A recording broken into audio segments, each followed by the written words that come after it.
Bapa, dalam nama Yesus kami datang mengucap syukur, berterima kasih sebab Tuhan baik. Tuhan sertai kami di dalam ibadah ini secara khusus. Kami sudah boleh memuji, menyembah Tuhan, biar itu berkenan kepada Tuhan. Siang hari ini kami mau juga dikuatkan, diteguhkan lewat pemberitaan firman-Mu. Katanya Bapa, berbicaralah lewat hamba-Mu. Pengurapan perkenananmu turun atas hamba-Mu. Dan bagi kami semua, baik yang di Batam maupun yang di Singapura, Engkau urapi hati, pikiran, dan pendengaran kami, sehingga kami boleh mengerti apa yang Tuhan inginkan kami lakukan dalam hidup kami, khususnya ketika kami sedang menanti-nantikan perayaan Pentakosta yang sebentar tanggal 23 Mei 2021 seluruh dunia merayakannya. Bapa, berbicaralah dalam nama Yesus, kami berdoa mengucap syukur. Amin. Baik, shalom jemaat yang dikasihi Tuhan. Iya, hari ini adalah hari di mana gereja masuk dalam minggu antara. Minggu antara itu maksudnya sejak peristiwa kenaikan hari Kamis lalu, ada banyak gereja lalu mengadakan doa 10 malam menanti-nantikan pencurahan Roh Kudus. Ya, ada banyak gereja, bahkan saya juga terlibat di dalamnya, di dalam berbagai komunitas, organisasi. Tapi intinya minggu ini adalah minggu antara, di mana sebagai orang percaya kita sedang menanti-nantikan pencurahan Roh Kudus. Lalu bagaimana peristiwa 2000 tahun yang lalu ketika Pentakosta terjadi? Ya benar, Pentakosta sudah terjadi. Tapi hari-hari ini kita meyakini bahwasanya gerakan Pentakosta itu akan terus terjadi. Secara khusus karena hari-hari ini Tuhan mau kita mengadakan atau melakukan sebuah akselerasi di dalam penuntasan perintah yang Dia lakukan sebelum Dia naik ke sorga, yaitu amanat agung. Dan Dia minta kita untuk menjadi saksi Kristus, baik di Samaria, Yehuda, sampai ke ujung-ujung bumi. Nah, hari ini ketika kita ada di minggu antara, kita perlu belajar dari Alkitab tentang bagaimana peristiwa sesudah Yesus naik ke surga. Maka siang hari ini saya membuat tema kepada kita, penantian yang berbuah iman. Sekali lagi, penantian yang berbuah iman. Mari kita buka Alkitab kita dari Kisah Para Rasul pasal 1 ayat 12 sampai dengan ayat 14. Kisah Para Rasul 1 ayat 12 sampai 14. Demikian firman Tuhan. Maka kembalilah rasul-rasul itu ke Yerusalem dari bukit yang disebut Bukit Zaitun, yang hanya seperjalanan sambat jauhnya dari Yerusalem. Setelah mereka tiba di kota, naiklah mereka ke ruang atas, tempat mereka menumpang. Mereka itu ialah Petrus dan Yohanes, Yakobus dan Andreas, Filipus dan Thomas, Bartolomeus dan Matius, Yakobus bin Alfeus, dan Simon orang Zelot, dan Yudas bin Yakobus.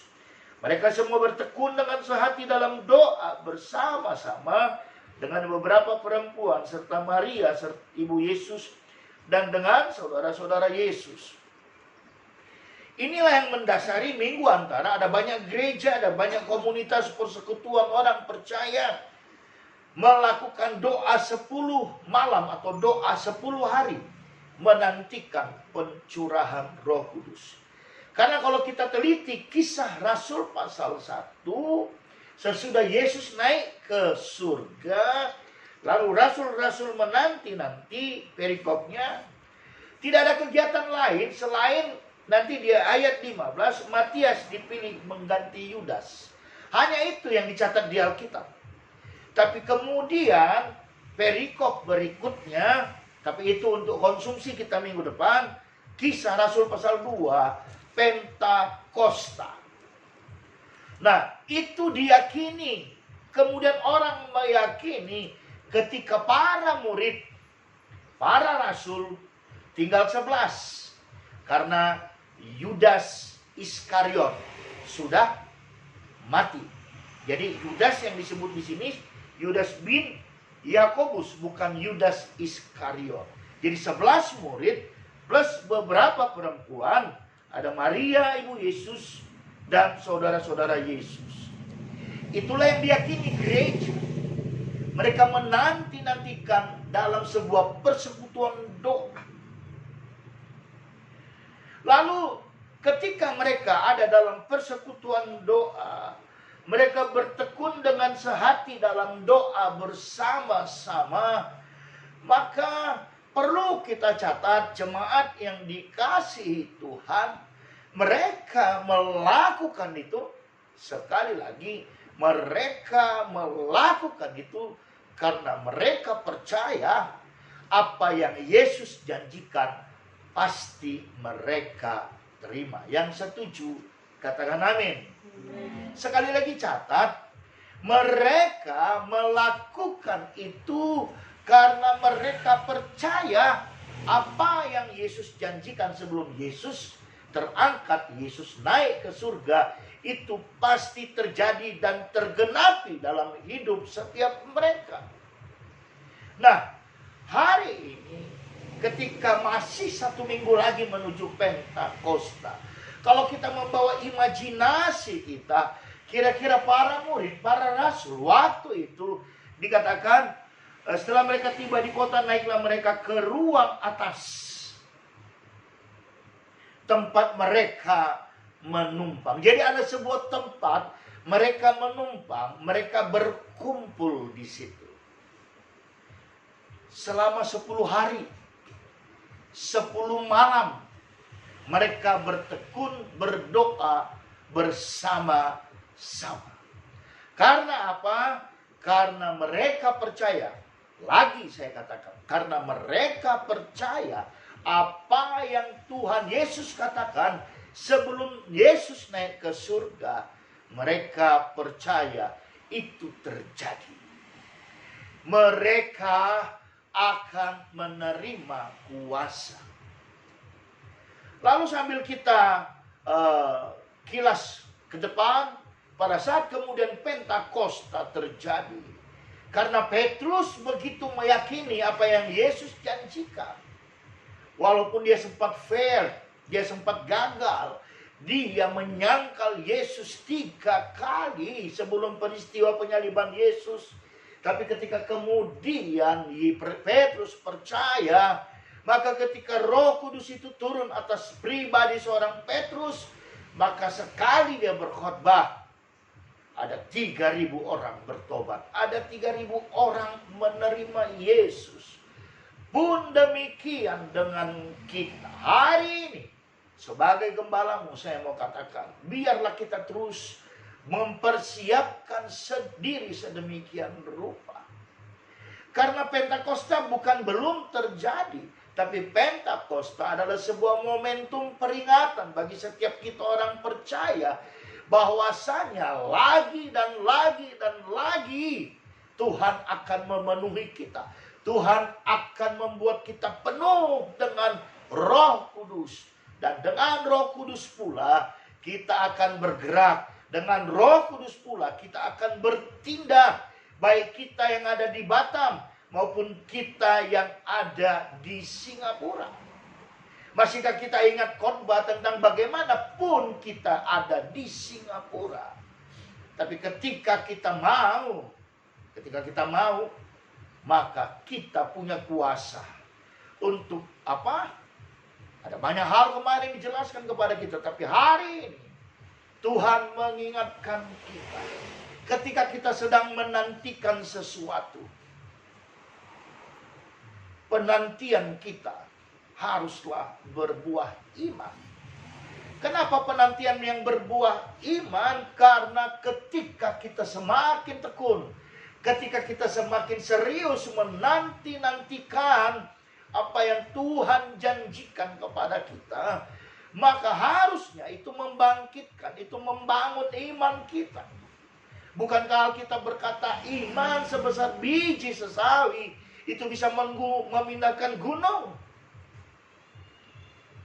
Lalu hari ini, ketika kita masih di dalam sebuah prosesi, di dalam sebuah perjalanan kisah kekristenan kita yang memang menyatakan Yesus yang kita sembah adalah benar Tuhan, adalah benar Raja yang berkuasa atas bumi dan surga, atas maut dan kehidupan, maka tidak ada kata terlambat. Jemaat yang dikasihi Tuhan, mari masuk dalam penantianmu. Berapa jamkah engkau bekerja sehari? Tidak mungkin 24 jam, bukan? Pasti ada waktu kelegaan untukmu, khususnya ketika engkau sudah masuk di dalam kamar tidur. Persoalan bagi kita adalah kita mau gak konsisten dalam penantian itu. Karena ada banyak orang percaya mau segala sesuatu berbentuk instan, cepat saji, terjadi simsalabim dan seterusnya. Tapi 1 Tesalonika 5 mengingatkan kita. 1 Tesalonika 5 dikatakan di ayat 17. Tetaplah berdoa. Coba kita buka 1 Tesalonika 5 antara 16, 17, 18 itu 17. Dikatakan di 1 Tesalonika 5, 17, tetaplah berdoa.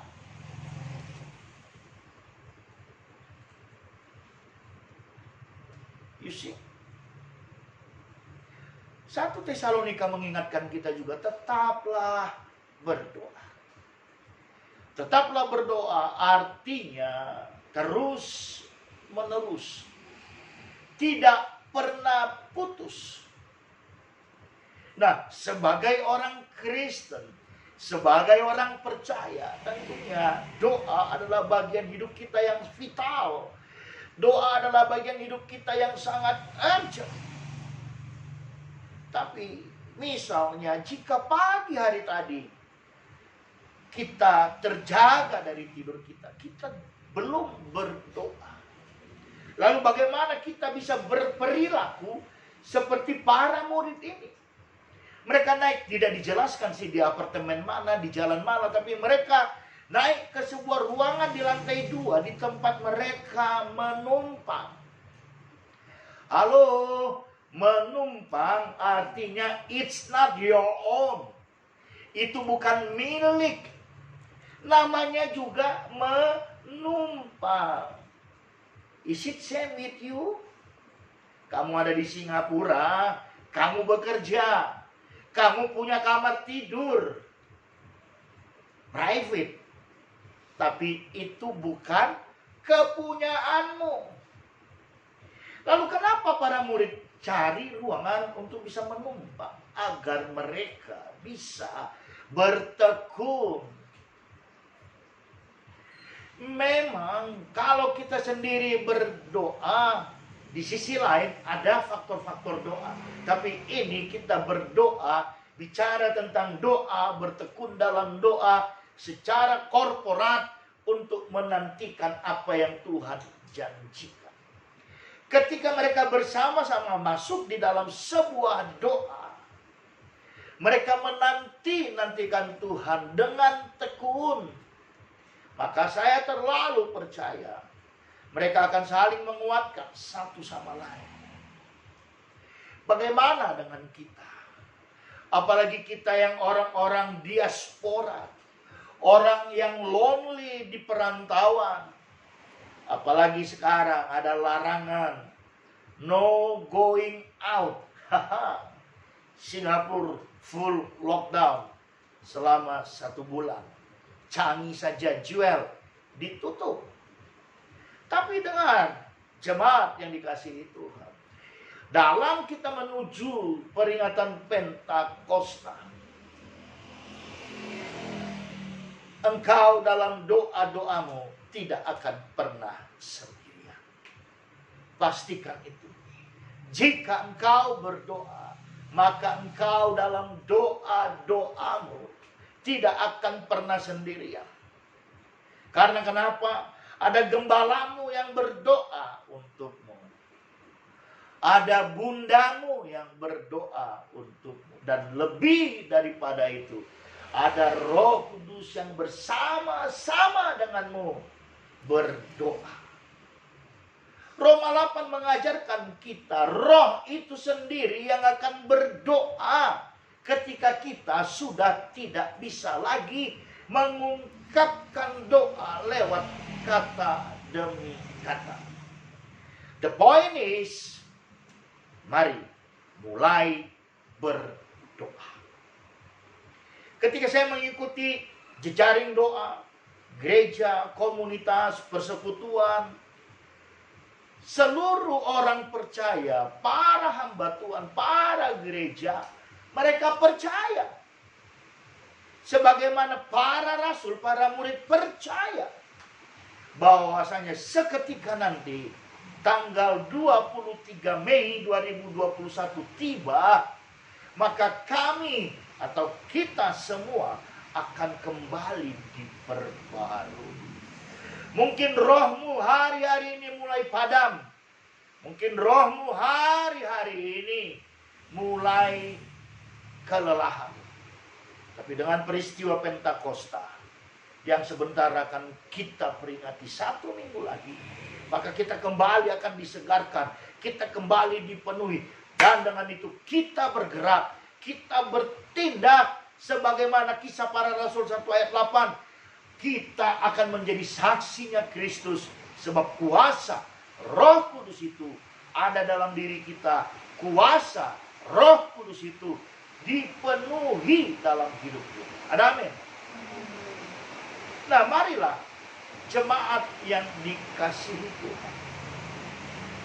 Hari ini ketika kita mau berkata, ya Tuhan Yesus, kami mau berdoa, bahkan bertekun dalam doa. Maka naikkanlah apapun yang kau mau dalam doamu, khususnya untuk pekerjaan-pekerjaan. Sekali lagi, ketika engkau berkata, ya aku mau berdoa, maka naikkanlah segala permohonanmu kepada Tuhan, khususnya untuk pekerjaan-pekerjaan Tuhan. Pekerjaan Tuhan bukan kau harus jadi pendeta, tapi ketika engkau berdoa untuk orang-orang yang engkau kasihi di kampung halaman sana, suami anak orang tuamu, dan mereka dimenangkan, itu adalah pekerjaan. Nah, jemaat, siang hari ini saya mau katakan, tidak ada kata terlambat. Tapi bangunlah hubunganmu dengan Tuhan dalam doa.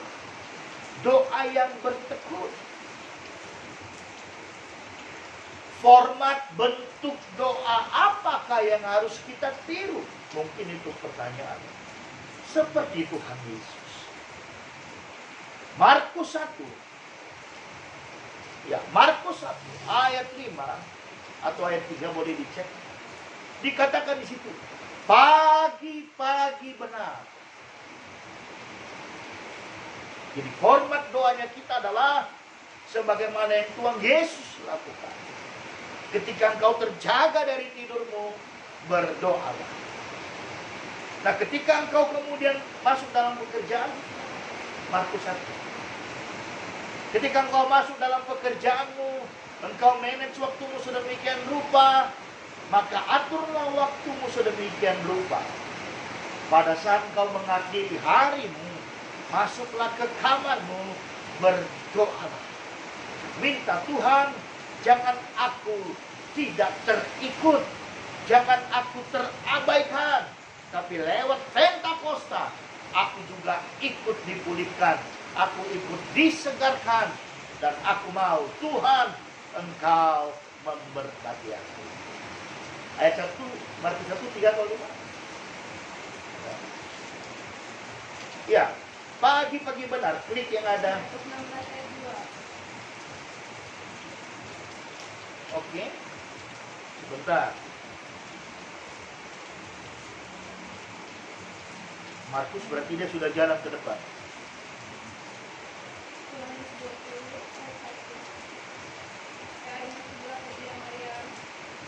No, pagi-pagi benar. Teksnya klik yang ada pagi-pagi benar. Nah, di Markus berapa? Oh, 35. Oke, berarti ayat 35. Markus 1 ayat 35 berkata demikian, jemaat, pagi-pagi benar, waktu hari masih gelap, dia bangun dan pergi keluar. Dia pergi dan ke tempat yang sunyi dan berdoa di sana. Pagi-pagi benar. Bisakah kita bangun di rumah majikan kita jam 10 pagi? Bisa, kalau majikan tidak ada.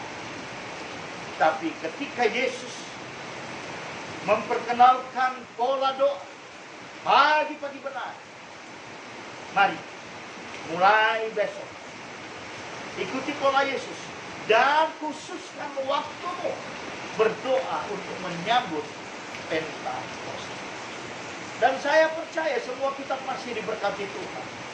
Akan ada banyak kesaksian, akan ada banyak peristiwa besar yang terjadi dalam hidup kita.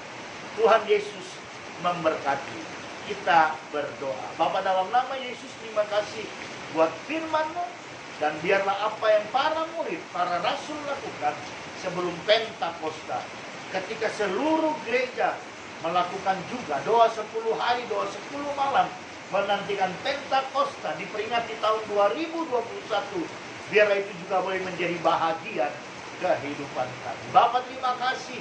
Dalam nama Yesus kami berdoa mengucap syukur. Amin.